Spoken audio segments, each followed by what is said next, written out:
Dan Bapak dan Ibu, sebagaimana yang telah kami sampaikan sebelumnya, bahwa di dalam acara beranda kita pada hari ini akan diisi melalui sharing dan paparan yang disampaikan oleh Bapak Janalis, dan mudah-mudahan kita diberikan kemudahan untuk mengikuti secara seksama atas apa yang beliau hantarkan pada pagi hari ini. Namun kepada Bapak dan Ibu yang memiliki amanah ataupun tugas yang harus dilaksanakan pada pagi hari ini, mari bersama-sama kita hantarkan terlebih dahulu, semoga Bapak dan Ibu senantiasa dalam lindungan rahmat Allah Subhanahu wa Ta'ala, dijauhkan dari wabah dan musibah, dan apa-apa yang dikerjakan dapat terlaksana dengan sebaik-baiknya dalam ridha Allah Subhanahu wa Ta'ala.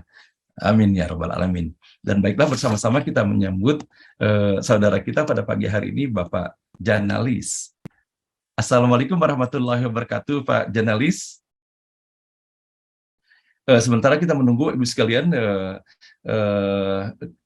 kehadiran Pak Janalis bisa mengunmute-kan audionya, saya ingin membacakan kepada kita semuanya sekelumit tentang CV daripada Pak Janalis.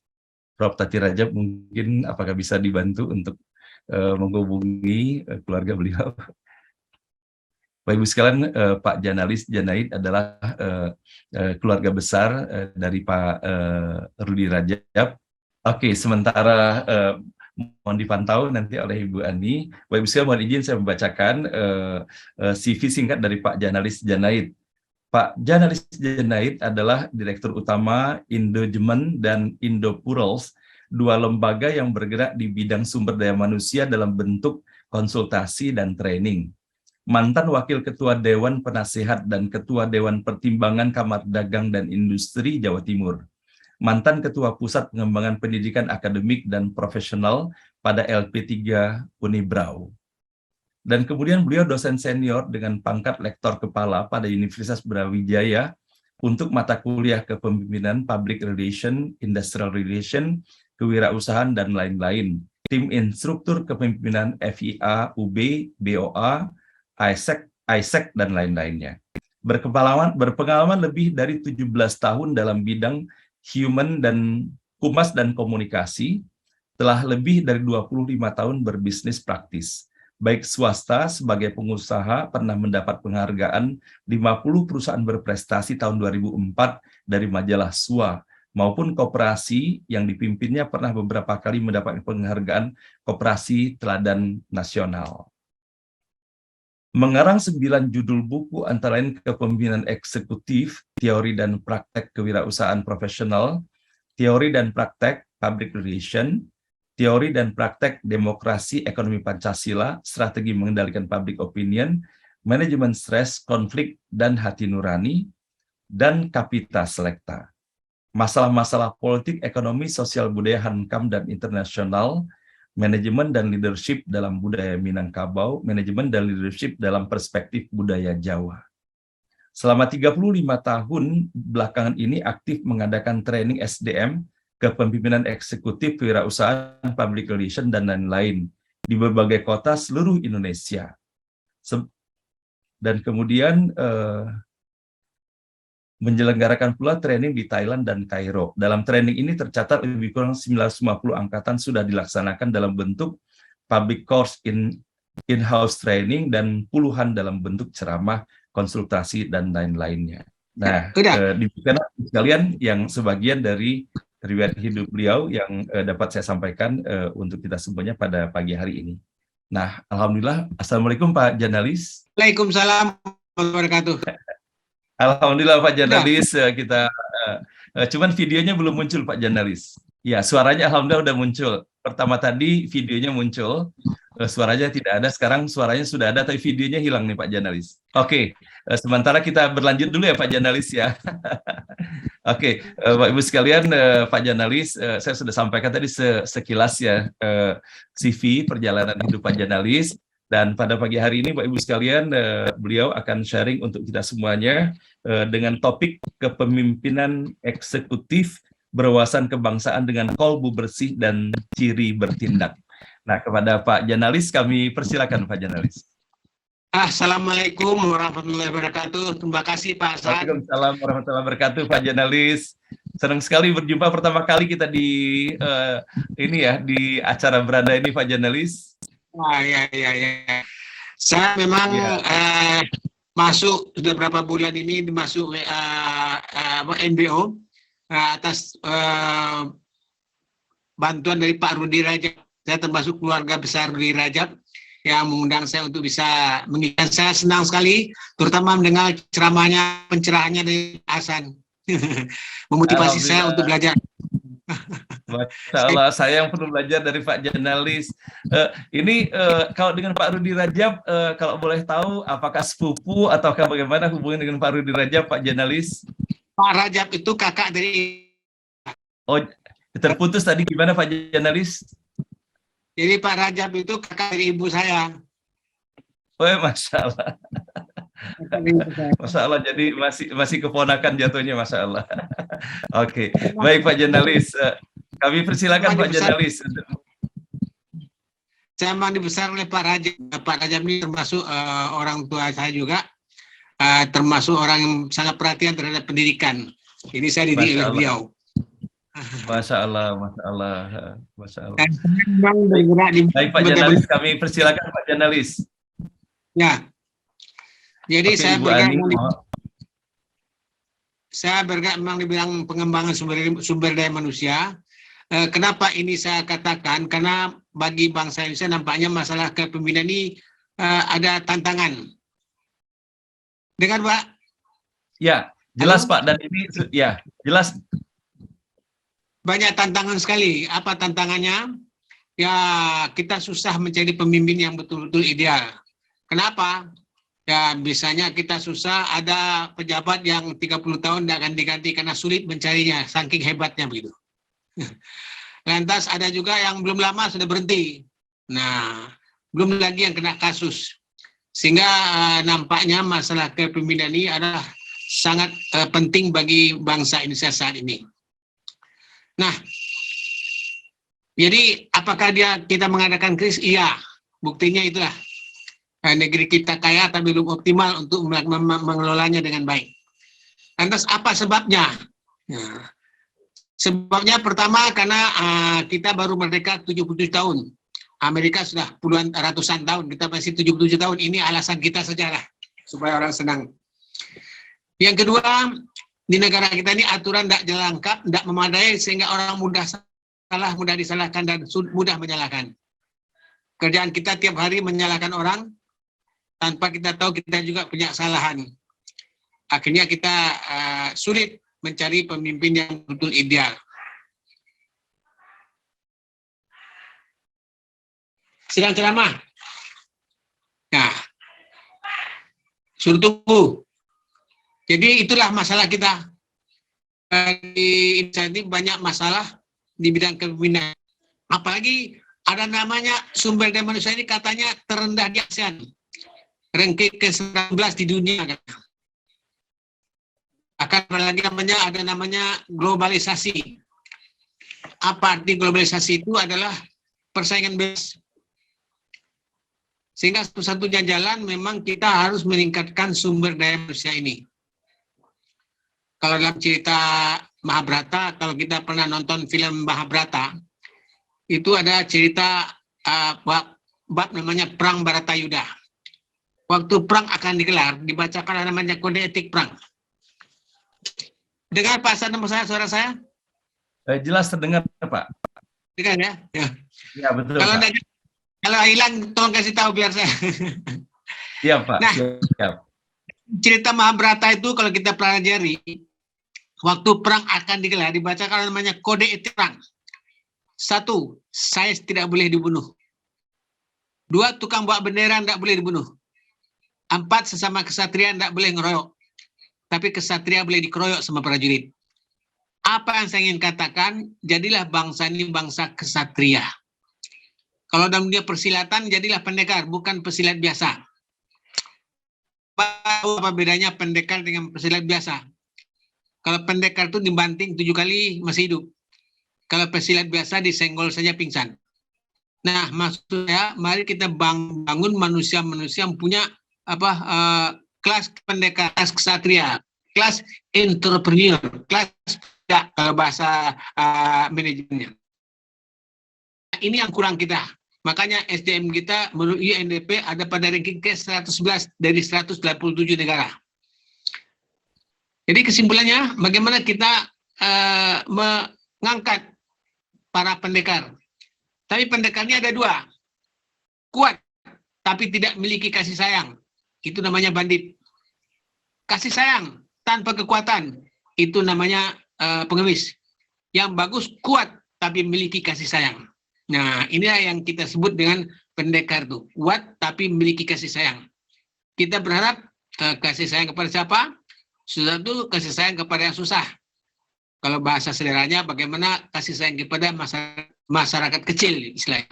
Memperhatikan orang cilik. Nah, bagaimana kita mencetak pendekar ini? Kalau istilahnya dalam dunia usaha, bagaimana kita mencetak entrepreneur yang tangguh? Kalau kita punya usaha, lantas bisa katalah kita buat soto ayam, omsetnya 1 juta. Setelah 5 tahun, tetap saja 1 juta. Itu bukan pendekar, itu hanya pesilat biasa, hanya sekadar cari makan. Paling bagus, tahun pertama omsetnya 1 juta, tahun kedua tahun ketiga 4 juta, tahun keempat sudah punya cabang 5, nah, itu baru pendekar namanya. Yang banyak enggak? Tahun pertama omsetnya 1 juta, tahun kedua 500.000, tahun ketiga 250 hari, tahun keempat tutup. Nah, ini berarti tidak ada tanda-tanda pendekar ini. Nah, untuk mencetak pendekar ini, ada 3 hal. Pengetahuan, keterampilan, dan sikap mental. Pengetahuan itu pernah cuma 15%, tidak banyak katanya orang. Itu pun S1 10%, S2 20%, S3 30%. Yang 70% autodidak, belajar sendiri, baca sendiri. Seperti Pak Hasan, belajar sendiri. Di dunia ini ada 2 bangsa yang hobinya belajar sendiri. Pertama adalah orang Jepang. Dia baca 12 buku 1 tahun. Yang kedua adalah 2 orang Yahudi. Dia baca 15 buku 1 tahun. Kalau kita, Pak, kita sudah baca Quran, tamat sebulan sekali. Ngerti yang dibaca? Enggak. Nah ini, kita belajar Al-Quran, enggak mengerti yang dibaca. Padahal membaca itu ada 6 tingkat. Pertama mengerti, kedua memahami, kedua bisa memberi contoh, keempat bisa membandingkan, kelima bisa sistematisir, keenam bisa kreativitas. Nah, saya senang sekali dengan FBO ini, belajar ngaji dengan artinya. Bahkan setiap Jumat saya tertarik sekali ceramahnya Pak Profesor kita dengan yang menjabarkan, menafsirkan dengan konteksnya. Nah, ini yang bagus sebetulnya. Nah, pengetahuan tanpa keterampilan sama dengan bohong. Anda mengerti komputer, tapi tidak bisa mengoperasikan komputer. Mengoperasikan komputer namanya keterampilan. Anda mengerti komputer, bisa mengoperasikan komputer, tapi ngetik cuma 5 halaman 1 hari. Ngetik 1 halaman, ngerokok 1 jam. Nah, itu namanya sikap mental. Nah, sikap mental itu apa sebetulnya? Creativity and communication. Jadi sebetulnya dalam kepemimpinan itu yang namanya sikap mental itulah kreativitas dan komunikasi. Nah, komunikasi ini bisa berbentuk power. Power itu wibawa. Pemimpin itu harus beribawa. Banyak sekali cara untuk membangun negara. Lantas ada gaya, style. Harus kepada pertama, kepada kondisi anak buah. Kedua, bentuk karakter daripada pekerjaan. Nah, pemimpin yang baik orang yang bijaksana, yang bisa memperhatikan kondisi pekerjaan dan kondisi anak buah. Itu gaya yang paling bagus. Saya tidak akan ceritakannya, ada sisi diri, tapi itulah intinya, gaya yang bijaksana. Bukan pijak sana, pijak sini. Lantas ada namanya konflik. Dalam kepemimpinan, konflik itu bagaikan setan. Tidak pernah diundang, kalau datang sulit mengusirnya. Bahkan konon konflik itu sudah terjadi sejak zaman Nabi Adam. Tapi anehnya, tidak ada orang yang tahu bagaimana solusi konflik yang baik. Yang ada apa? Konflik berkesinambungan dan tidak sudah-sudah. Nah, ini perlu kita pahami gimana cara mengatasi konflik agar tidak berkesinambungan dan tidak sudah. Lantas ada namanya karakter, ada sifat, ciri watak perangai yang dimiliki seorang yang memiliki kemampuan daya pengaruh. Nah, banyak sekali teori tentang sifat ini, tapi yang jelas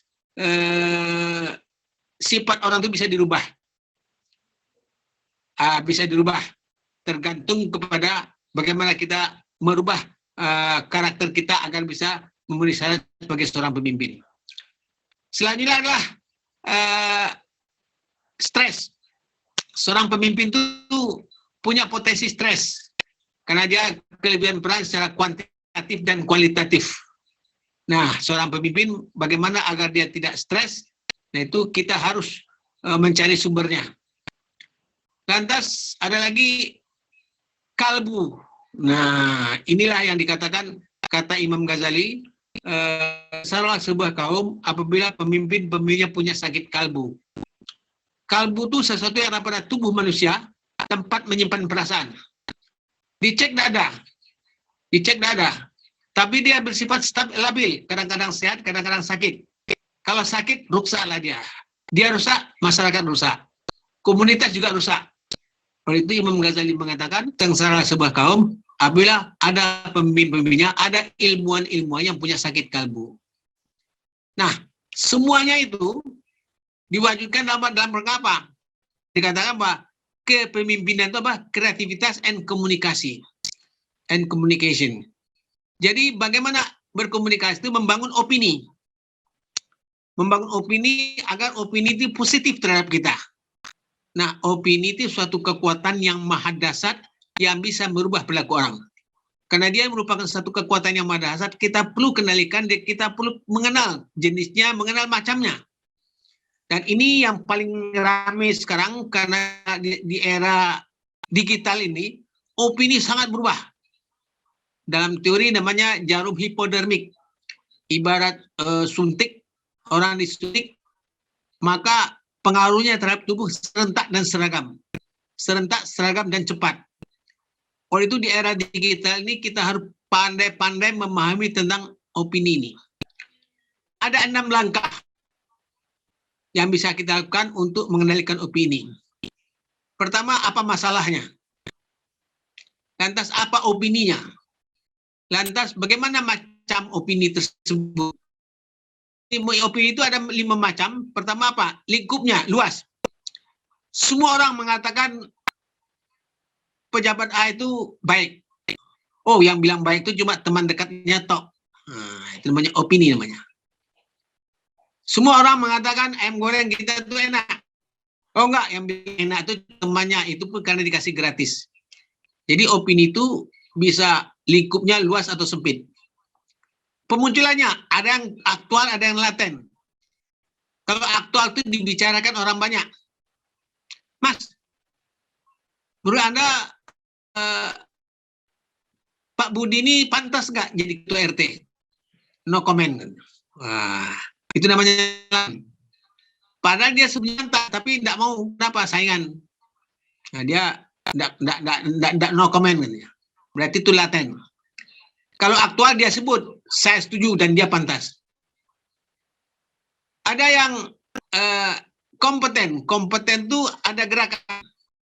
Misalnya, Mas, setuju nggak saya jadi ketua RT? Oh, setuju sekali. You mau nggak jadi ketua tim sukses? Oh, sorry, saya sibuk. Nah, itu namanya tidak kompeten, tidak ada gerakan. Mau nggak? Setuju nggak saya jadi ketua RT? Setuju. You mau nggak jadi dengar Pak? Suara saya? Ada perubahan Pak Dan? Jelas Pak Jurnalis, terdengar Pak. Ya. Lantas kompeten, ada gerakan. Lantas dalam apa dangkal? Dalam itu, wah seperti sekarang ini, bencinya sampai berturun-turunan, itu saking dalamnya itu, sehingga menimbulkan dendam. Nah, macam-macam opininya harus kita kendalikan. Jadi kalau kita ingin mengetahui tentang kita, tentang organisasi kita, ya, kita harus lihat apa masalahnya, apa opini yang berkembang. Lantas opini itu lingkupnya luas, persempit, dalam pedangkal, kompeten atau tidak. Negatif atau positif. Kalau dia negatif, nah kita harus jadi rubah positif. Satu contoh, dulu ada opini yang mengatakan susu Denko mengandung lemak babi. Dalam tempo 3 minggu, omsetnya Denko anjlok 60%. Wah. Lantas diteliti, kenapa kok anjlok 60%? Dalam 3 minggu omsetnya anjlok 90%. Dan kok cuma 60%, kongguan 90%. Ya kalau babi masih senang, kalau racun siapa yang senang gitu. Lantas opini ini punya karakter, bilang drama, karakteristik. Apa pertama berubah. Jadi orang bisa dari benci kepada cinta, asal tahu caranya. Jadi tidak usah khawatir dalam hidup sehari-hari kalau kita tidak disenangi orang, diprogram saja. Dalam seminggu orang itu bisa jadi baik. Kenapa? Mudah berubah. Bahkan sangat ditentukan oleh kepentingan pribadi. Jadi kalau orang benci sama kita, coba kita perhatikan apa pribadinya yang menarik bagi Anda. Lantas sedikit kepribadian yang menguntungkan dia, akan dia berubah dari benci menjadi cinta. Itulah opini itu mudah berubah, bahkan bisa berubah dari satu ekstrim ke ekstrim lain. Nah, opini lagi, karakter apa? Opini yang ditampilkan tanpa fakta, dia akan berbalik. Nah, ini yang harus kita perhatikan. Jadi kalau ada kita tidak senang dengan seseorang, lantas kita fitnah dia, ternyata fitnah itu, isu negatif itu tidak terbukti, maka kejelekan akan kembali ke kita. Oleh itu sebaiknya kalau ada kita berbeda paham dengan orang, janganlah kita ciptakan fitnah-fitnah. Karena nanti terbukti, maka yang tukang fitnah itu akan menjadi jelek, jadi akan berbalik. Jadi opini yang ditampilkan tanpa fakta, dia akan berbalik. Sebaliknya, bisa saja terjadi kalau antara si A dan si B konflik. Lantas ada opini tentang dilemparkan melalui WA, buat si B itu begini. Semua orang mengatakan si A yang berbuat, karena dia musuhnya. Belum tentu. Bisa saja si B yang buat untuk menjebak agar si A yang jadi tertuduh karena dia tidak ada bukti.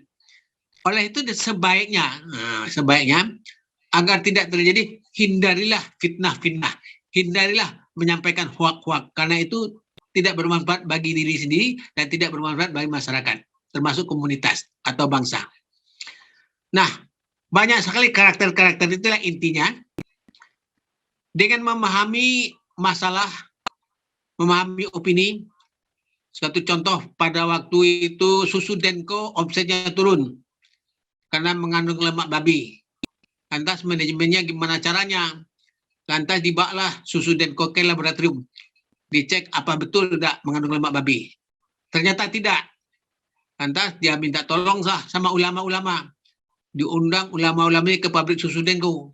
Lantas disuruh minum susu, dipotret. Besoknya masuk koran. 70 ulama mencicipi susu Denko.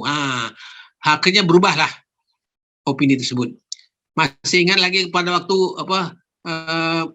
Ajinomoto mengandung lemak babi. Itu juga terjadi itu. Suatu saat omsetnya turun gara-gara ada mengandung lemak babi. Dimasukkan ke laboratorium. Ternyata memang ada dalam prosesnya ada unsur babi. Tapi hasil akhirnya tidak. Nah, akhirnya yang bisa menangani Gus Dur yang ngomong halal katanya. Nah, selesailah.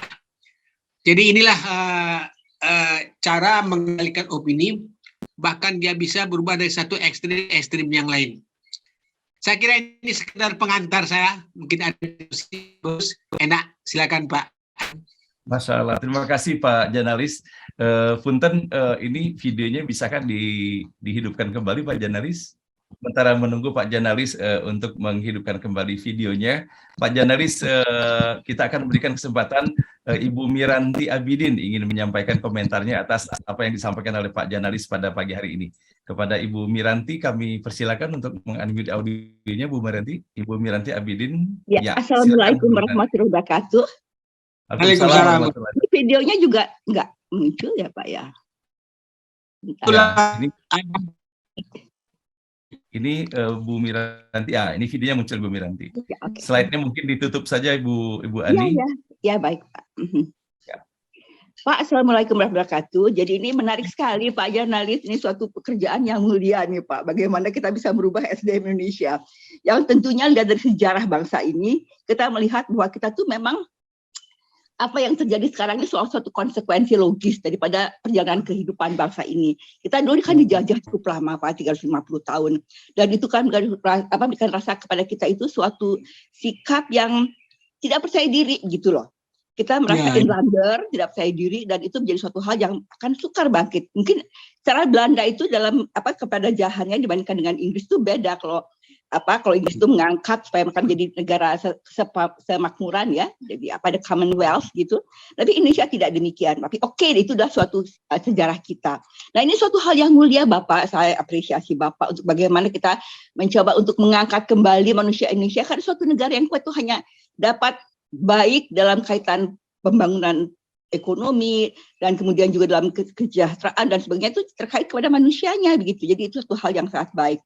Nah mungkin saya ingin sedikit bicara mengenai soal komunikasi Pak, karena kebetulan saya juga di bidang komunikasi. Pak, yang pegang Denkau itu kami Pak, dari perusahaan kami, dan kemudian saya yang jadi pimpinan untuk mengatasinya. Jadi memang waktu itu, ya dari Fortune Pak. Jadi waktu itu memang kita ada suatu penelitian di Jawa Timur yang sangat naif penelitiannya itu menyatakan mereka harus mahasiswa itu mencari makanan-makanan ya atau juga barang seperti sabun dan sebagainya yang mengandung lemak gitu loh. Nah kemudian harus dikategorikan lemak apa begitu. Nah memang mereka mengatakan bahwa ini ada lemak itu ada lemak babi, ada lemak nabati gitu. Dan itu disampaikan dalam di kampus, ada suatu majalah kampus. Oh ini hasil penelitian mahasiswa mengenai soal makanan. Nah ini kemudian oleh koran lokal di Jawa Timur, ini Surabaya Pak, di Jawa Timur itu ternyata memang dimuat dan kemudian dimuat lagi di koran nasional menyatakan sekian banyak makanan mengandung lemak babi. Betul Bapak bahwa itu terus langsung turun omsetnya, dan tidak hanya Denkau, juga produk-produk lain yang disebut itu cukup banyak, ada sekitar kalau nggak salah 20 waktu itu ya. Tapi kemudian setelah kami mencoba untuk melihat bahwa kita harus take action. Ini suatu hal yang sangat meresahkan karena Indonesia ini kan muslimnya banyak gitu. Jadi semua sangat merasa terganggu. Malahan sampai mereka melempari itu loh Pak, melempari toko-toko yang ada Denkau segala macam. Dan tuh mobil Denkau itu juga dilempari masyarakat. Ini begitu situasinya udah cukup panas. Nah ini kemudian dideklar oleh Pak Harto waktu itu presiden kita, ini suatu krisis nasional gitu. Nah kami kemudian juga mencoba untuk bertemu dengan tim yang ditunjuk oleh Pak Harto untuk mengatasi hal ini. Dan memang kami ketemu dengan Menteri Kesehatan, dengan Menteri Perindustrian gitu. Nah tapi ini mereka ingin membantu, tapi mereka juga belum punya jawaban bagaimana cara mengatasinya. Kemudian kami terbetik. Mereka ini Nestle, klien kami itu Nestle Pak yang memproduksi Denkau. Memang mereka itu sangat baik dalam koperasi dan jadi unggulan Pak Bustanil Arifin waktu itu jadi Menteri Koperasi, unggulan Pak Bustanil dan betul-betul dibanggakan sekali. Kami kemudian ketemu Pak Bustanil. Kita katakan pada Pak Bustanil, kita ini punya masalah gitu. Anda punya masalah, kami pun punya masalah. Masalah kita omset kita turun Pak gitu. Bapak punya masalah koperasi yang Bapak banggakan itu kena sekarang. Sekarang petani-petani di sana Pak itu betul-betul kena betul. Karena kita tuh mendapatkan susu itu dari petani-petani. Nah kemudian ada koperasinya petani-petani sehingga kita bisa berikan pendapatan yang lebih baik pada para petani itu gitu. Nah setelah itu kemudian Pak Bustanil bilang ya apa dong yang harus kita lakukan Pak, bawa saya ikut ke dalam tim ketemu dengan Bapak Presiden untuk saya paparkan mengenai rencana kita gitu loh. Nah besoknya langsung kami dari sidang kabinet kami diminta hadir dan diminta buat presentasi, dan saya katakan bahwa ini suatu hal yang harus kita rubah. Betul Bapak Janois bahwa opini harus segera dirubah. Ini tidak benar. Nah, kami juga menghubungi Majelis Ulama Indonesia, waktu itu Pak Projo Lalito, kebetulan Ketua Munas dan Bapak Sekjen yang mendampingi kami, dan dikatakan bahwa kita berdua akan bersama-sama mengatasi hal ini, karena ini juga keresahan masyarakat Muslim gitu loh. Nah, kemudian kami mencoba untuk melihat di laboratorium dari MUI itu, ternyata tidak ada babi gitu. Jadi memang itu ada kata lard itu bisa babi artinya, tapi belum sebabi. Nah itu dalam beberapa produk termasuk DNKO dikatakan itu udah lard gitu. Jadi mereka langsung mengasumsikan itu udah babi gitu. Nah kemudian saya katakan, tolong saya akan bawa Anda semua. Saya minta DPR ikut hadir juga, komisi yang menangani hal ini, komisi yang menangani masalah perusahaan dan produk makanan. Jadi saya akan minta dihadirkan. Kami juga dalam satu hari itu mengundang wartawan satu malam. Itu bukan main wartawan itu kebetulan kami sudah sangat berhubungan baik sekali dengan para wartawan. Jadi kita bisa kumpulkan mereka dalam sekejap, besok paginya kita langsung terbang kemana ke Surabaya. Kita perlihatkan ini petani-petani dari koperasi Pak Bustanil yang kena masalah gitu loh. Dan mereka turun sekali pendapatannya. Ini juga kami lihatkan juga kepada DPR. Anda harus berbuat, harus mengatakan ini kan daerah Anda juga gitu ya. Ada banyak juga yang punya daerah ini adalah di kabupaten di sana. Nah kemudian kami bawa mereka, saya bilang kita diminta Anda bawa aja deh, dan kalau yang Anda dapatkan kita cek sama-sama. Kita bawa mereka ke pabrik dan kemudian kita buat suatu penelitian bersama. Nah kemudian kita lihat, kita pakai hematografi Pak, jadi dengan cara dengan cairan susu itu kita ukur itu dengan hematografi itu kelihatan kalau babi itu beda dengan hewani gitu, dengan sapi gitu. Nah kemudian ternyata sekali bahwa itu bukan babi begitu. Nah sepakat semua ya Pak Ulama ya, ini udah ilmiah loh, ini udah ketemuan laboratorium, udah ilmiah, ini harus diterima gitu. Oke, kalau begitu kita tapi saya minta satu hal, kita tidak akan mungkin berikan kepercayaan pada masyarakat kalau Pak Projo lagi nih, tolong minum susunya Pak, dan katakan ini halal gitu loh. Oke, mereka sepakat loh, Pak. Ini kan memang betul halal, jadi mereka sepakat. Oke, langsung mereka minum dekat dulu. Saya yakinkan bahwa ini halal, di TV semuanya meliput begitu ya. Jadi itu suatu hal yang betul-betul disebarkan ke seluruh Indonesia. Dan besoknya kami bertemu dengan Pak Presiden dan kami katakan Pak, it's all over, udah selesai gitu. Tapi kami minta juga Bapak minum, Bapak juga tolong minum untuk lebih menguatkan keyakinan, karena third party endorser itu atau pengakuan pihak ketiga yang punya kekuatan dalam hal itu punya suatu kekuatan untuk kepercayaan. Jadi ini bagaimana orang yang ternyata tidak percaya menjadi percaya itu mengubah hanya dengan juga kekuatan dari third party endorser ini. Jadi tokoh ulama, Pak Harto sendiri juga akhirnya oke, saya minum, sudah disediain ini, dia minum, dia benar di shoot oleh TV. Dia bilang kita sudah selesai, kita sudah buktikan bahwa ini tidak masalah. Gitu. Dan alhamdulillahnya Pak, langsung omset itu melonjak naik untuk DNKO 60% di atas sebelum krisis. Jadi alhamdulillah. Jadi itu mungkin satu hal. Nah, ingin saya tambahkan apa yang disampaikan oleh Bapak itu bahwa itu betul Pak. Jadi memang perubahan opini itu suatu hal yang tidak mudah. Harus ada suatu strategi yang kuat untuk dapat mengubah itu, dan juga kadang-kadang juga membutuhkan waktu. Tapi memang itu suatu hal yang kita harus ukur. Jadi maksudnya sebelumnya tuh opini seperti apa, mappingnya gitu ya, seperti apa. Kemudian strategi kita seperti apa, dan kita punya target juga dalam berapa waktu lama, ini kita harus bisa rubah gitu.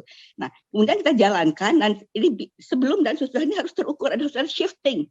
Harus ada perubahan, yang ternyata cuma 5% percaya, kemudian harus menjadi 45% misalnya. Ya, jadi itu harus diatur waktunya juga. Nah, itu adalah target-target yang kita berikan kepada klien-klien yang mengalami krisis untuk jadi pegangan mereka bahwa apapun yang kami kerjakan itu selalu terukur, selalu dapat dipertanggungjawabkan. Jadi bukan satu hal yang tidak terukur ya, tapi betul-betul mengukur opini orang, kemudian juga biasanya tahapan penerimaan opini, dan punya juga pemahaman. Nah, itu kita ukur itu. Jadi mereka biasanya paham, mereka kemudian juga beralih jadi lebih kepada yang seperti yang kita harapkan. Seperti itu mungkin Pak Jurnalis. Tapi terus terang saya sangat menghargai usaha Bapak ini, mulia sekali Pak. Bagaimana Bapak mencoba untuk mengangkat SDM Indonesia ini untuk betul-betul tangguh nanti di masa di kancah global. Saya harapkan begitu. Terima kasih banyak. Assalamualaikum. Waalaikumsalam warahmatullahi wabarakatuh. Terima kasih Bu Miranti atas semangat dan informasi tambahannya yang luar biasa ya, dan melengkapi apa yang disampaikan oleh Pak Janalis. Dari Pak Janalis, apakah ada yang mau dikomentari yang disampaikan oleh Ibu Miranti? Betul. Ada pernah juga sekali BCA pernah ngeluh kepada saya. Oh iya, Kepala Pak, BCA Kepala BCA Jawa Timur dia mengeluh ke saya apa? Pak jurnalis katanya, setiap ada demo BCA masih di apa mesti di demo katanya. Terus gimana? Dia katanya. Terus kebetulan ada tulisan Waringin waktu itu yang juga motivator hebat, jadi kepala cabang di Malang itu. Terus saya diundang ke BCA untuk ceramah gimana caranya mengatasi agar tidak di demo. Wah, gitu. Ya, Pak. Apa opini mereka tentang demo? Mesti BCA yang dibakar. Ya, Pak. Yang pertama dianggap itu akhirnya sejak itu BCA pakai itu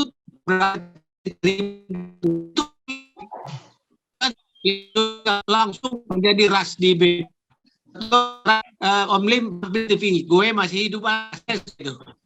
Ini betul apa ininya sebetulnya itu yang orang yang anarkis itu bisa sebetulnya asal saya bayangkan kalau ini bisa dikendalikan itulah negeri ini aman. Cuma kadang-kadang kan tidak gampang meyakinkan orang itu. Iya, Pak. Jadi saya sejak 30 tahun lalu sudah izinkan saya menjinakkan mereka yang aneh-aneh itu. Baik Pak Jurnalis, Terima kasih, kita Pak. beranjak ini Pak Jurnalis ke pertanyaan yang disampaikan oleh Bapak Kristiono. Nah, beliau menyampaikan ini terkait masalah opini nih Pak Jurnalis. Beliau menyampaikan bahwa menarik nih pembahasan mengenai masalah opini. Nah, di era post-truth sekarang ini kebohongan yang ditampilkan terus-menerus dan masif bisa menjadi kebenaran. Bahkan sering kebenaran termasuk juga dari ayat Al-Quran pun diopinikan secara masif dan terus-menerus sehingga dianggap sebuah kesalahan. Nah, bagaimana pengalaman Pak Jurnalis menghadapi hal ini? Kemudian ditambahkan oleh beliau terkait dengan pertanyaan yang disampaikan di atas bahwa bagaimana memenangkan perang opini tersebut dengan kebenaran, bukan dengan kebohongan yang dibenarkan dengan opini pula. Mohon penjelasannya. Yang pertama memang ada namanya bandwagon device namanya. Bandwagon device itu apa? Kalau kita ingin memenangkan sesuatu, ada teman-teman untuk menyampaikan ide banyak. Misalnya kalau kita rapat, ada 100 orang, ada bandwagon effect. Disuruh 10 orang aja ngomong, tujuan A. Itu namanya bandwagon effect. Bandwagon device. Tapi namanya bandwagon effect. Tidak benar. Kalau diteriak orang banyak jadi benar, yang dianggap benar itu bahayanya itu namanya bandwagon effect. Yang benar ya kalau diteriakkan orang banyak itu yang benar. Nah disinilah ngerinya kita dengan teknologi komunikasi. Yang menguasai teknologi komunikasi dia yang menguasai dunia. Karena satu-satunya jalan adalah yang jelas opini tersebut tidak bermutu, ya, tapi di orang. Counternya adalah kita harus merumuskan opini yang mutu. Dengan apa? Dengan data dan fakta. Bisa data statistik. Nah, kalau kita sudah buktikan bahwa itu tidak bermutu, kita harus gunakan teknik komunikasi juga. Dalam teori disebut dengan jalur hipodermik. Jadi menghentikan opini baru ini masyarakat sehingga perubahan opini serentak dan seragam. Akhirnya memang perang opini jadinya. Itulah asiknya perang opini. Yang ramai itu koran, media massa. Sekarang banyak sekali hoak-hoak itu. Banyak sekali. Kenapa? Karena manusia punya sakit kalbu. Oleh itu kuncinya di sakit kalbu. Sekarang ini banyak sekali hoak-hoak seperti itu. Kenapa kok dibiarkan? Kenapa? Karena ilmu alat perencana, alat peramal, dan alat introspeksi. Alat untuk mengukur seseorang.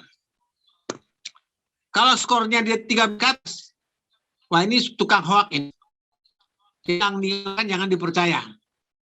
Nah, masalahnya apakah ini bisa nggak dibudayakan? Sekarang namanya salah satu solusi untuk menangani bagaimana orang bersih. Kalau dia kalbu bersih, dia tidak akan bohong, tidak akan hoak, tidak akan ada. Yang sekarang kan banyak hoak, fitnah, kebencian, pendendam. Nah, ini termasuk jenis-jenis penyakit kalbu. Nah, konsep saya sebetulnya ada namanya metode mengukur kalbu seorang secara kuantitatif.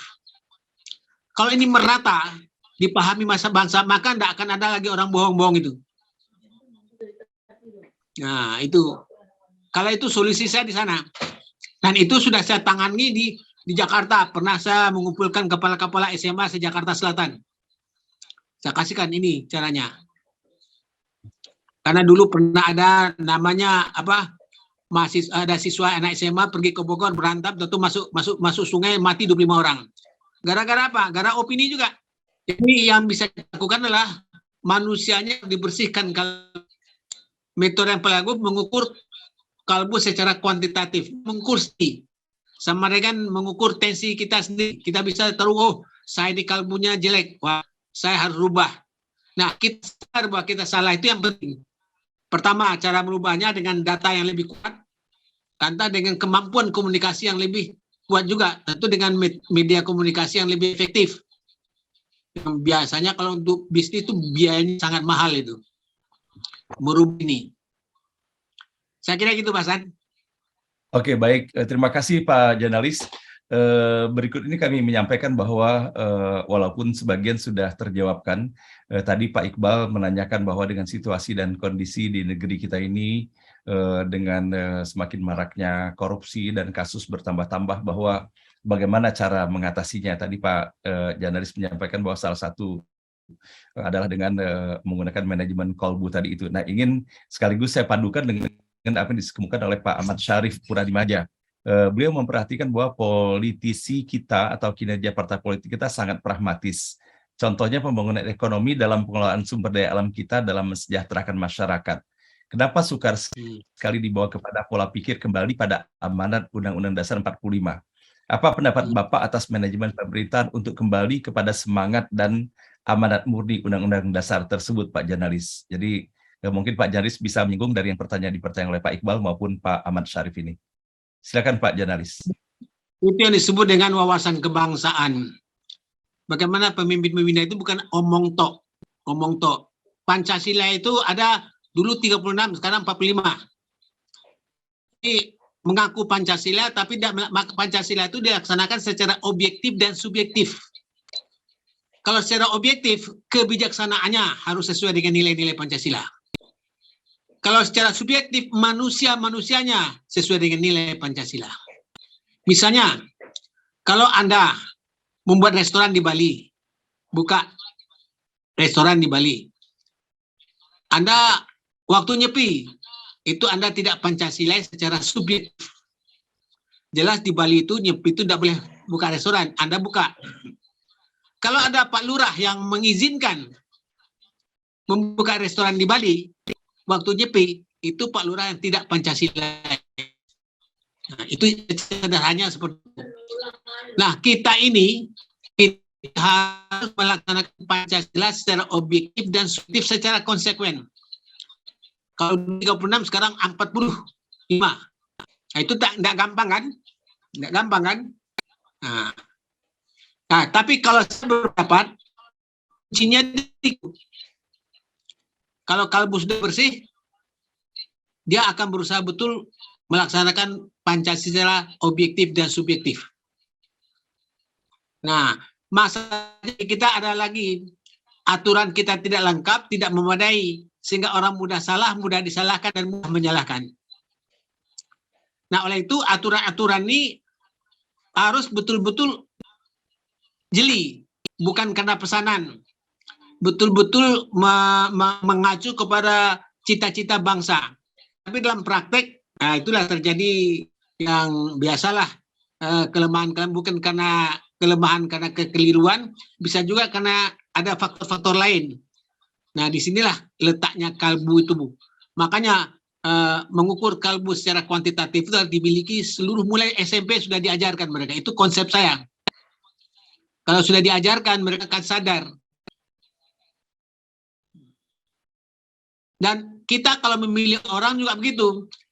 Kita pilih orang, begini kalau sudah tahu skor di atas 13 ini. Wah, enggak pantas jadi ketua. Nah, ini gunakan alat peramal alat instruksi. Orang lain agar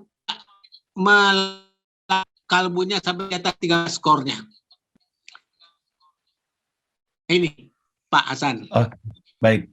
Terima kasih Pak Janalis, mudah-mudahan memberikan jawaban kepada Pak Ahmad Syarif dan juga kepada Pak Iqbal. Nah, berikut ini Pak Janalis, saya senang sekali bahwa melalui Pak Rudi Rajab tersambungkan silaturahim dengan Pak Janalis. Nah, sehingga saya pengen mengundang Pak Rudi Rajab nih, Pak Rudi Rajab mungkin bisa mengomentari atas apa yang disampaikan pada hari ini. Kepada Pak Rudi kami persilakan. Terima kasih Pak Hasan. Assalamualaikum warahmatullahi wabarakatuh. Waalaikumsalam warahmatullahi wabarakatuh. Pak Hasan dan jemaah NBO yang saya cintai dan kami hormati. Kakak kami Pak Janalis Janait yang sangat kami hargai sharingnya pada hari ini. Pak Hasan, saya hanya komentar sedikit saja sebenarnya Pak. Pak Janalis ini memang secara hubungan darah itu keponakan atau sepupu. Tapi sebenarnya beliau itu adalah kakak langsung saya, atau kakak langsung dari kakak yang tertua, karena usia beliau sekarang sudah menginjak 80 tahun, Pak. Masya Allah. Jadi, Alhamdulillah. Alhamdulillah, saya agak khawatir tadi Pak Janalis ketiduran, karena dilihat di video, seperti biasa kalau pengajian keluarga, Pak Janalis juga suka ketiduran. Tapi ketidurannya Pak Janalis ini mungkin sama dengan ketiduran Gus Dur barangkali. Tidak ketinggalan dengan acara yang sedang dibicarakan, yang sedang berlangsung. Pak Hasan, Pak Janalis ini yang mengajari saya menjadi pesilat. Dari pesilat biasa menjadi pendekar.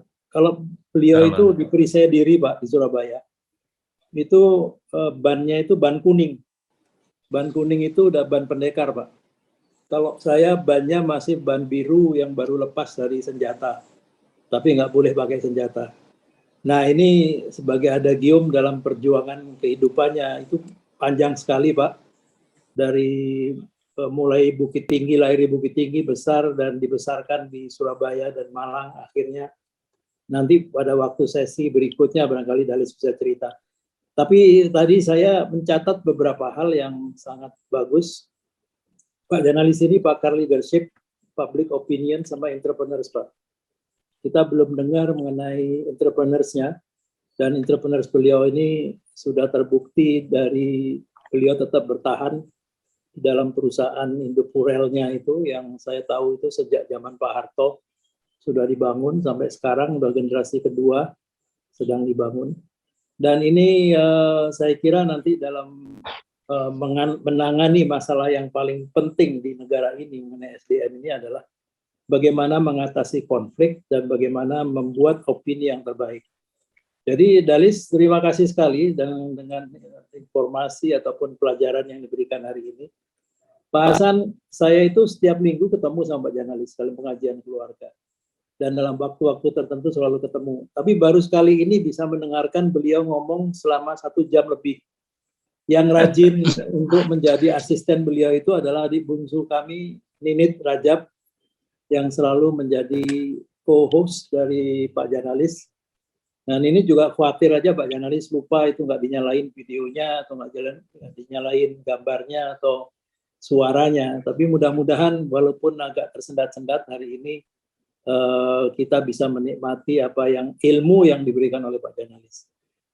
Untuk pada waktu question and answer ini masalahnya sangat menarik Dalis, karena Bu Miranti ini memang betul-betul players, betul-betul pemain ya. Beliau juga perusahaannya masih tetap bertahan, Fortune Group sampai sekarang, sebagai pelaku usaha dan juga sebagai idealis dan tokoh beliau. Nah ini tercermin tadi dari pertanyaan dan pernyataan mengenai bagaimana membangun opini. Kemudian Pak Kristiono adalah perang opini untuk kebenaran.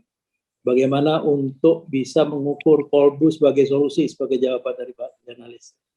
Jadi ini secara kuantitatif sejak usia dini. Mungkin ada sesi sendiri nanti Pak Hasan yang kita bisa dapatkan ilmunya dari beliau. Pak Ahmad Syarif, Pak Iqbal, kembali ke amanah Undang-Undang Dasar 45, Pak.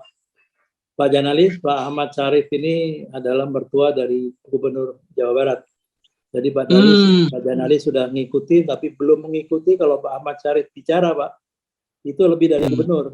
Tentu saja beliau adalah mertuanya. Tapi wawasannya itu, Pak.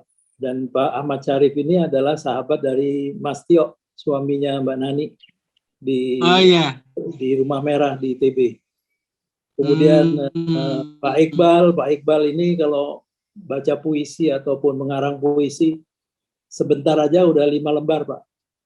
Jadi ini Dalis, ini NBO ini memang penuh dengan tokoh-tokoh yang sangat humble, yang baru ketahuan isinya, kalau istilah menginjam Prof. Suharyadi, isinya itu adalah dagingnya, dan ternyata daging semua. Dan kami, ya walaupun sebagai adik, sebagai jemaah NBO, menikmati sekali pencerahan dari Pak Janalis.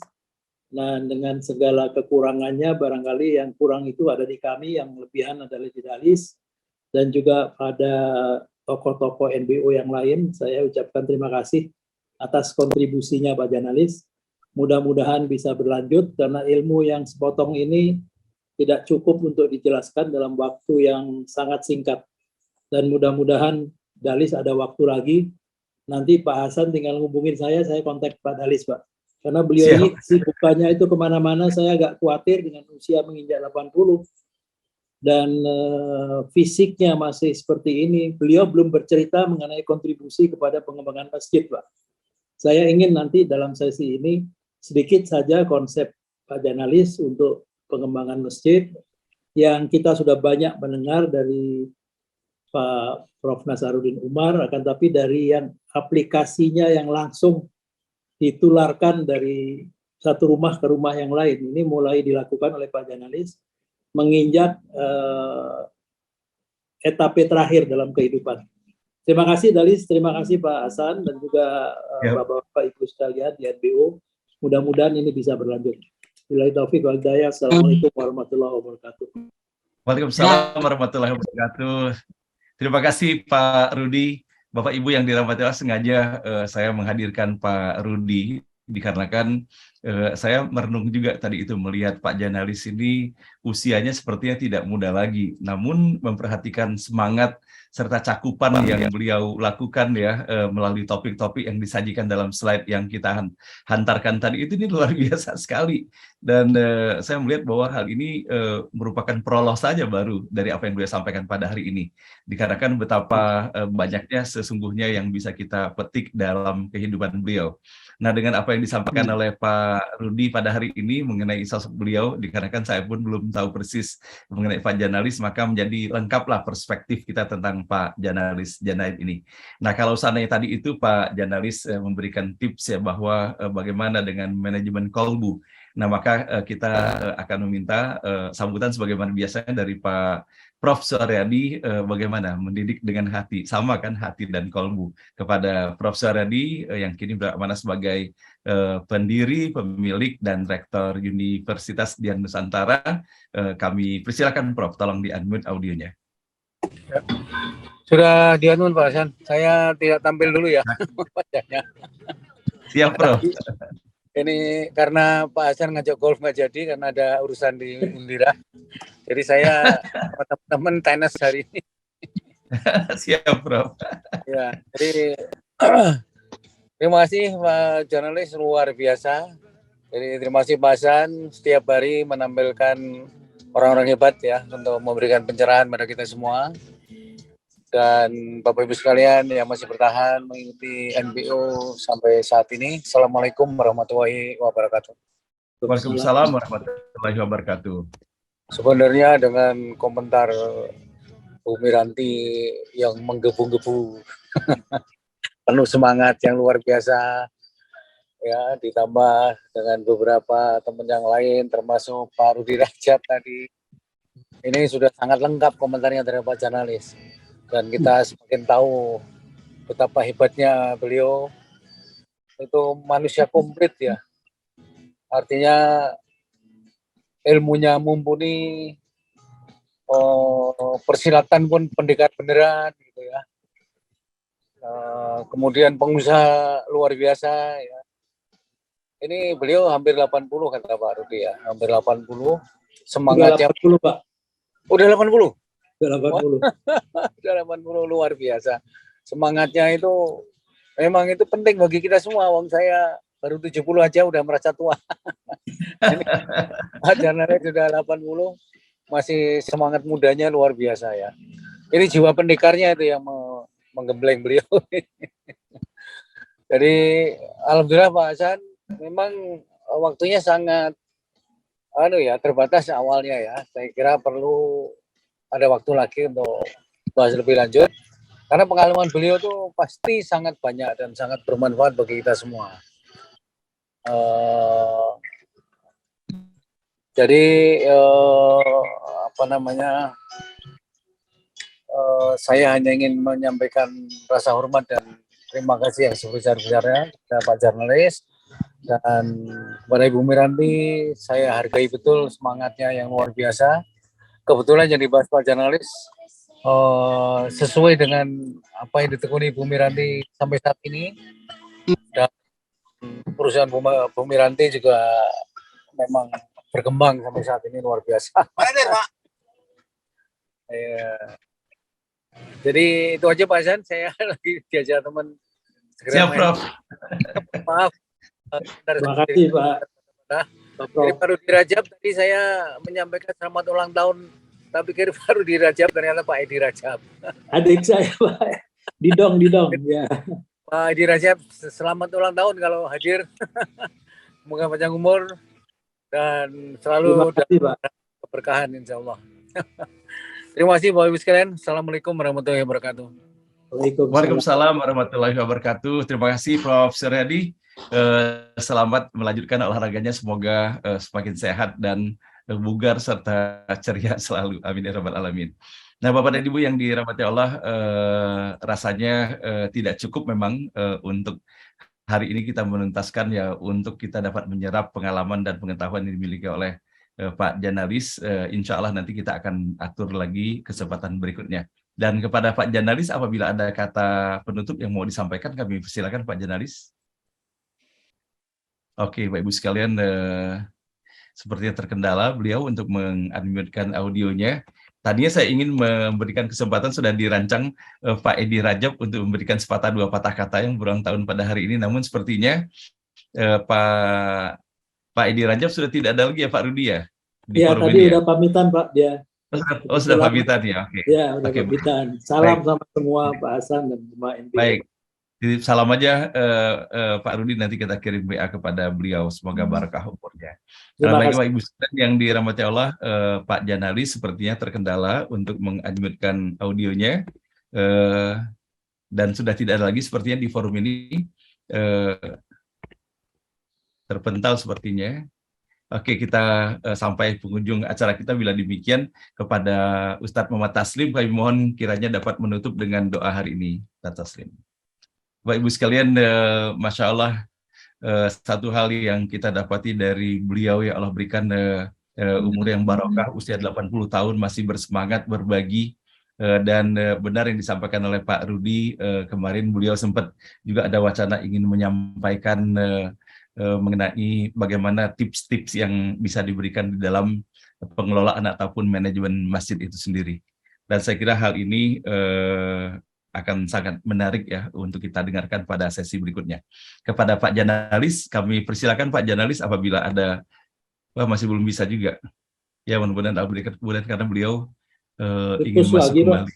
Terputus lagi ya. Nah, Bapak Ibu sekalian, ini alhamdulillah mengisi, sementara Pak Janalis belum ada, kita ingin berikan kesempatan ya kepada yang berulang tahun hari ini, yaitu Pak Edi Rajab ya, untuk menyampaikan kesan-kesan kepada kita semuanya ya. Ini luar biasa dari Allah. Kepada Pak Edi Rajab, kami persilakan Pak Edi. Tolong di-unmute audionya. Ya. Ya, silakan Mas Edi. Pak Hasan, saya udah didoain. Terima kasih sekali, terima kasih banyak doanya semua, juga teman-teman peserta di NPO. Tadi belum saya bisa balas satu-satu karena HP-nya lowbat. terus saya terpental dan baru mendengarkan dari Dalis tadi, baru sepotong itu, belum, nggak semua ngikutin, cuman itu aja. Apa tadi, sampai di mana tadi ya, sampai itu info susu yang mengandung lemak itu, lemak babi itu, potong ya. Iya. Komentar saya apa ya? Ya, saya senang sekali bisa bergabung di NBO walaupun sering bolos, karena tidur saya itu jam habis subuh, Pak. Gitu. Jadi ngantuknya itu kalau udah kena udu subuh, baru ngantuk itu, baru terus. Jadi kadang-kadang saya dengar, tapi setengah-setengah tidur gitu pakai headphone. Dan yang paling utama itu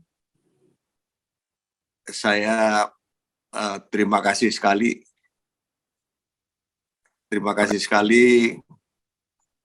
Pak Hasan masih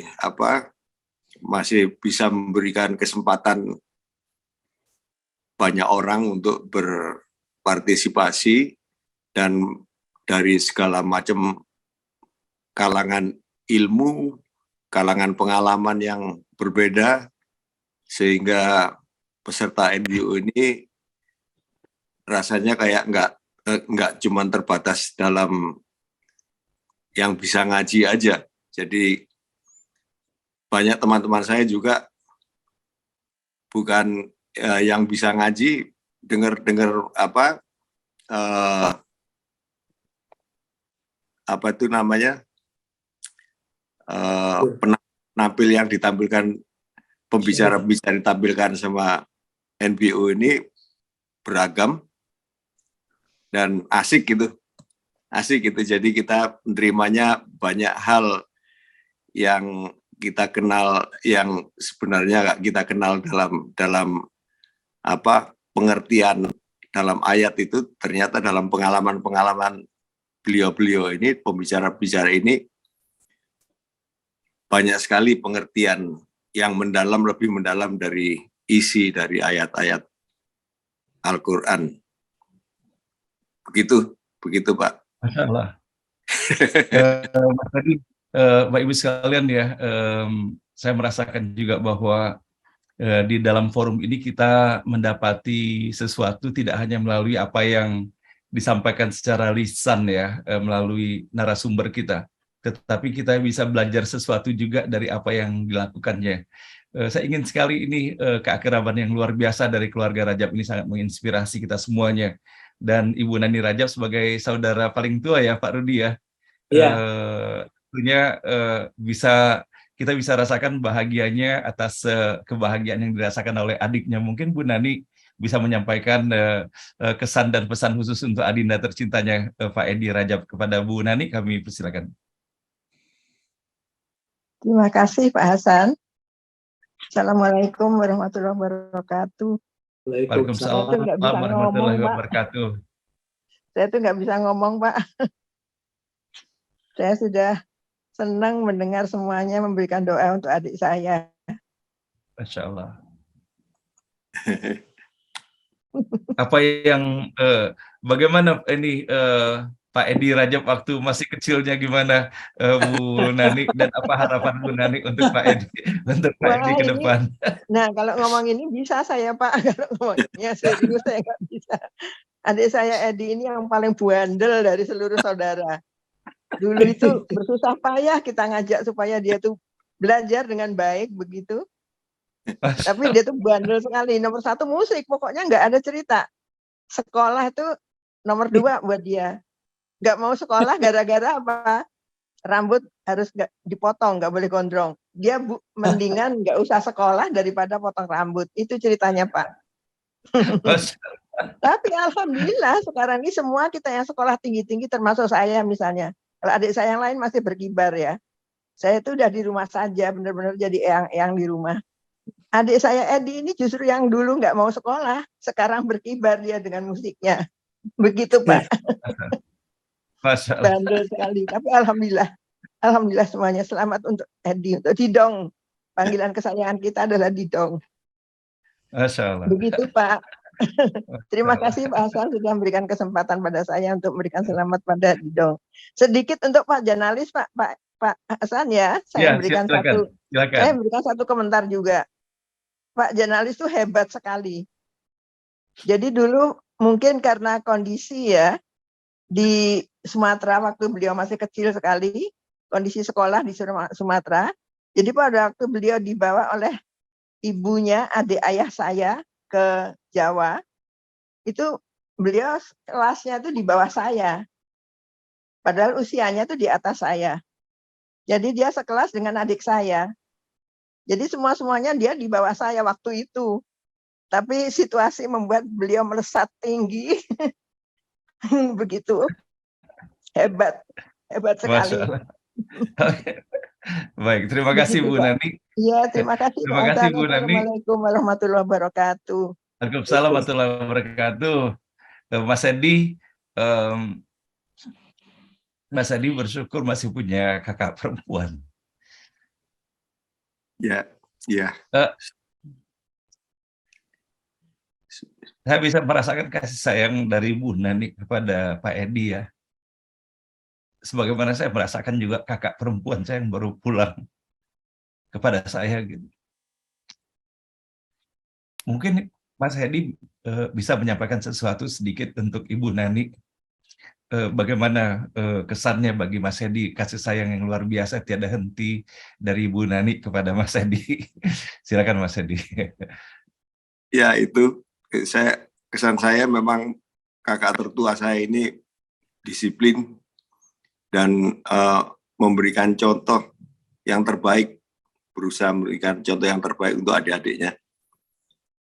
Dan saya ingat waktu kecil tuh memang di rumah ada pengajian, selalu setiap hari Kamis, kalau salah hari Kamis pengajian, dan semua ngaji kecuali saya gitu, saya waktu itu ya cuman main-main aja gitu, tapi ternyata ayat-ayat itu yang dihafalkan sama yang dihafalkan bersama itu dari kakak-kakak itu terngiang jadi gampang ingatnya Pak, terus pada satu saat, pada satu titik saya mencari untuk hal yang paling baik untuk batin saya dalam satu situasi saya terpuruk lah, saya pernah terpuruk, benar itu justru ayat yang terngiang yang saya nggak pernah belajar itu melekat di batin saya gitu. Dan saya ingat bahwa pengantar ayat itu adalah kakak-kakak saya yang selalu sabar mengingatkan saya gitu. Jadi itu kesan saya ke Mbak Nani dan semua kakak-kakak, juga adik-adik saya. Itu aja Pak. Iya. Baik. Terima kasih Mas Edi. Iya. Dari Pak Rudi mungkin sedikit untuk Mas Edi. Ya, terima kasih Pak Hasan. Kalau Didong nih, nama Didong itu Pak, itu yang membuat nama Didong itu saya Pak. Jadi kalau ada yang panggil Edi itu Didong, itu berarti temannya Mas Rudi. Nah, tapi di keluarga nama kesayangannya memang Didong.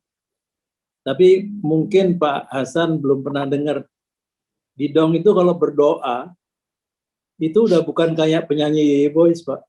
Betul-betul kayak Ustadz.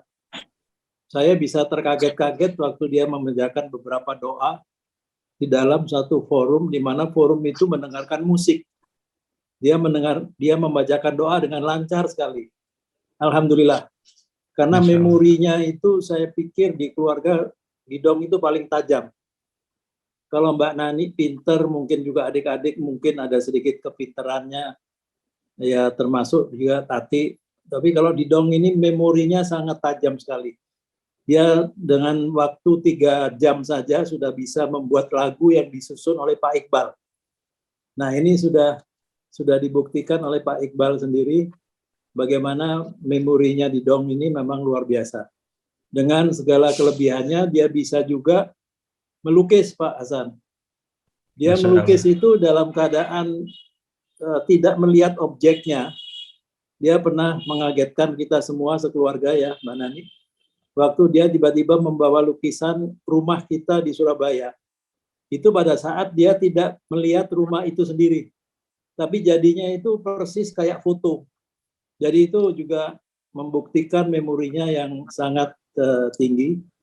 Ya, tapi kalau soal kepintarannya yang lain juga lebih banyak, saya kira, terutama soal musik. Karena dia bukan membaca not balok itu, Pak, yang belajar klasik. Kalau kakak kami, Mbak Nani, itu jagonya memang main piano klasik dan ngajarin piano. Kalau Didong itu belajar sendiri, otodidak.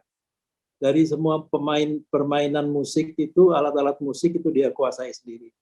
Dan alhamdulillah sekarang ini lingkungannya sudah menjadi terimbas. Lingkungannya walaupun musik, tapi dia sebagai ketua yayasan musik, dia mengimbaskan pemain musik yang agamis. Itu sesuatu yang harus disyukuri, Pak.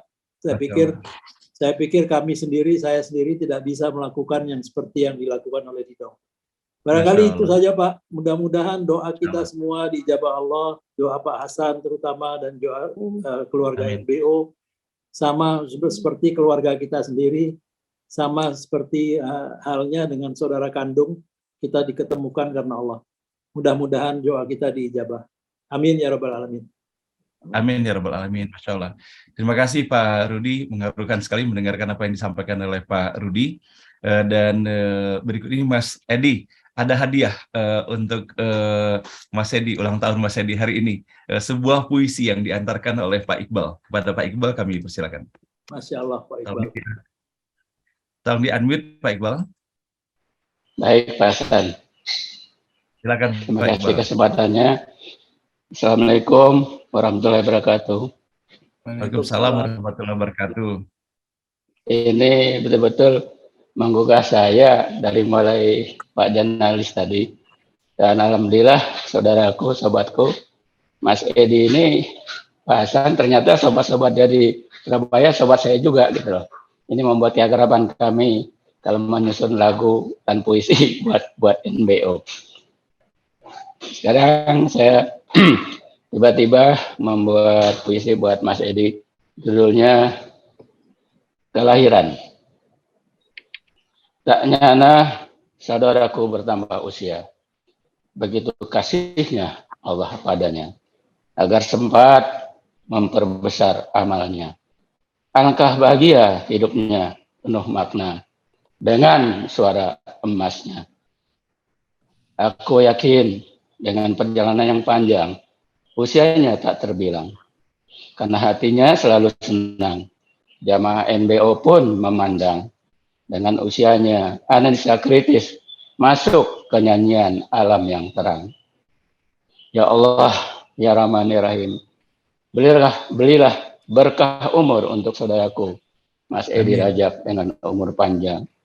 Amin. Semoga dengan ridhomu, Mas Edi Rajab, selalu banyak peran dengan kami di jamaah NBO. Mohon rahmat dan hidayahmu untuk beliau, juga untuk kami jamaah NBO semuanya. Amin ya rabbil alamin. Amin.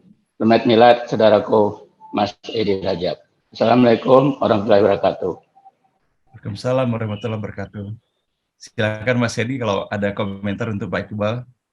Ya, Pak Iqbal, ya, selain syair, puisi yang hebat, juga pesilat yang hebat, dan sahabat-sahabatnya dia itu terkenal dengan teman-teman saya yang bandel-bandel, Pak, yang setengah preman gitu. Jadi mungkin Pak Iqbal punya misi, nggak tahu lewat jalur yang mana. Karena misi kita itu ya dengan cara kita masing-masing dengan batin, tanggung jawab batin kita dengan Allah Subhanahu wa Ta'ala. Itu. Masya Allah. Salut dengan Pak Iqbal dan Pak Hasan yang sama Mas Edi. mengarahkan. Panjang umur. Kita bikin nyanyian lagi Mas Edi ya. Alhamdulillah.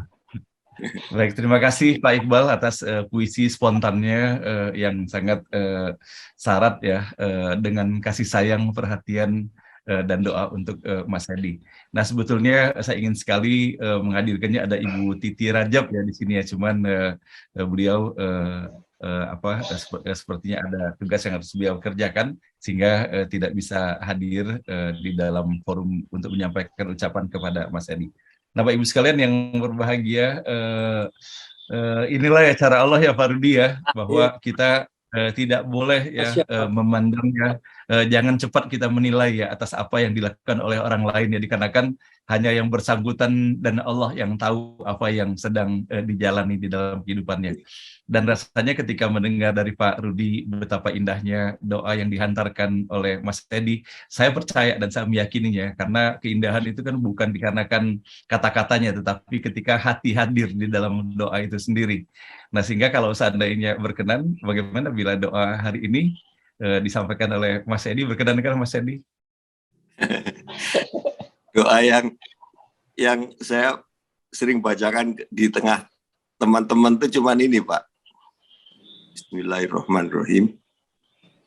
Allahumma anta rabbila ilaha illa anta khalaqtani wa ana abduka wa ana ala ahdika wa wa'dika masata a'udzubika min syarri ma sana'tu abulaka bi nikmatika alayya wa bin sabi fakfirli fa innahu la yaghfiru dzunuba illa anta. Amin. Amin. Masya Allah. Terima kasih Mas Edi dan Assalamualaikum Ibu sekalian ya, hari ini tidak ada sesuatu yang kebetulan ya, kita menghadirkan Pak Janalis dan ternyata Pak Janalis adalah sepupu dari Pak Edi Rajab, dan pada saat yang sama tidak kebetulan pula bahwa ulang tahunnya Pak Edi Rajab, dan sehingga hari ini kombinasi keduanya, jadi tausiahnya oleh Pak Janalis sementara syukurannya ulang tahun dari Mas Edi, dan kita mendapatkan suguhan keindahan silaturahim yang terbangun dalam keluarga Rajab ini. Nah, baiklah Bapak Ibu sekalian, kita sampai kepada penghujung acara kita pada hari ini. Terima kasih kepada Ibu Nani, kepada Pak Rudi, kepada Mas Edi, Pak Iqbal, kepada Prof. Suryadi, kepada Pak Janalis tentunya walaupun beliau sudah tidak ada lagi di dalam forum ini, dan Bapak dan Ibu para peserta yang masih bersabar sampai dengan 200 orang pada saat ini. Dan sama-sama kita mengakhiri pertemuan kita hari ini. Ustaz Taslim sudah ada, kepada Pak Taslim kami persilakan. Assalamualaikum warahmatullahi wabarakatuh. Waalaikumsalam warahmatullahi wabarakatuh. Alhamdulillah wa syukurillah la khala wa la quwata illa billah wassalatu wassalamu ala rasulillah wa ala alihi wa sahbihi wa mawalah amma ba'du. Terima kasih Pak Ustadz Hasanuddin, terima kasih Pak Jamalis, dan ini selamat milad untuk saudaraku, guruku. Saya mau berguru, nggak berguru-guru ini, nggak sempet ini Pak Edi Rajab. Mudah-mudahan semuanya Pak Rudi Rajab, keluarga besar, tetap diberikan limpahan rahmat dan hidayah karena ngajinya setiap hari tambah rajin ini Pak Ustadz Hasan. Marilah kita tetap memohon kepada Allah untuk kita semuanya, khususnya yang sedang milad ya. A'udzubillahi minasyaitonirrajim. Bismillahirrahmanirrahim. Hamdan hamidin, hamdan na'imin, hamdan syakirin, hamdan yu'afiyu kafil mazid. Ya Rabbana lakal hamdu kama yanbaghi karimu alim sultan. Amin. Allahumma salli ala sayyidina Muhammadin wa ala alihi wa sahbihi wa tabi'in ihsan ila yaumil. Amin. Ya Allah ya Rabb kami. Engkaulah ya Allah yang pagi hari ini memberikan kasih sayang-Mu kepada kami semuanya. Keluarga besar di NBU ini, Engkau satukan ya Allah ya Jami, dengan ikatan kalam-Mu, firman-Mu yang setiap hari dikaji, dimaknain oleh Bapak Ustadz Hasanuddin Tayyib, mampu memberikan pencerahan kepada kami, Engkaulah ya Allah yang membukakan hati dan pikiran kami. Engkau berikan cahaya hidayah-Mu, Engkau berikan ilmu, Engkau berikan keringanan untuk selalu beramal soleh. Atas bimbingan yang setiap hari sharing dari orang-orang yang Engkau berikan hidayah, Engkau berikan ilmu, Engkau berikan inayah. Untuk kami semuanya ya Rob, ya Allah ya Rabb kami. Jadikanlah hamba-Mu ini orang-orang yang selalu berserah diri, tunduk, patuh, taat kepadamu dan kepada Rasul-Mu Nabiullah Muhammad SAW. Engkau satukan kami ya Allah, penuh kasih sayang karena Rahman Rahim-Mu, peduli untuk amal ma'ruf nahi mungkar, saling mengingatkan, saling mengasihi, saling memberi. Ya Allah ya Rabb kami, di forum inilah ya Allah, kami menemukan saudara, kami menemukan sahabat, kami menemukan orang-orang yang selalu Engkau cintai. Engkau kumpulkan pula ya Allah, ketika nanti kami di surga-Mu nanti ya Allah. Rabbana la tuzigh qulubana ba'da idh hadaitana wa hab lana min ladunka rahmah innaka antal wahhab. Rabbana hab lana min azwajina wa dhurriyyatina qurrata a'yun waj'alna lil muttaqina imama. Rabbana atina fid dunya hasanah wa fil akhirati hasanah wa qina azabannar. La ilaha illa anta subhanaka inni kuntu minadh dhalimin.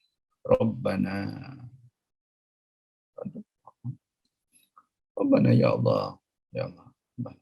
Subhana rabbil izzati amma yasifun wa salamun mursalin wa sallallahu alhamdulillahi rabbil alamin. Amin ya rabbal alamin. Terima kasih Pak Ustadz Hasan dan mohon maaf jamaah NBU semuanya. Assalamualaikum warahmatullahi wabarakatuh. Waalaikumsalam warahmatullahi wabarakatuh. Terima kasih Ustaz Taslim atas doa yang diantarkan. Semoga menjadi doa yang diijabahkan Allah Subhanahu wa Ta'ala untuk kita semuanya. Nah, baiklah Bapak dan Ibu, dengan berakhirnya doa pada hari ini, maka berakhir pula acara ngaji bareng online hari ini. Semoga apa yang kita laksanakan dalam pertemuan ini semuanya menjadi ibadah kita kepada Allah Subhanahu wa Ta'ala, mendapatkan keberkahan dan ridhonya.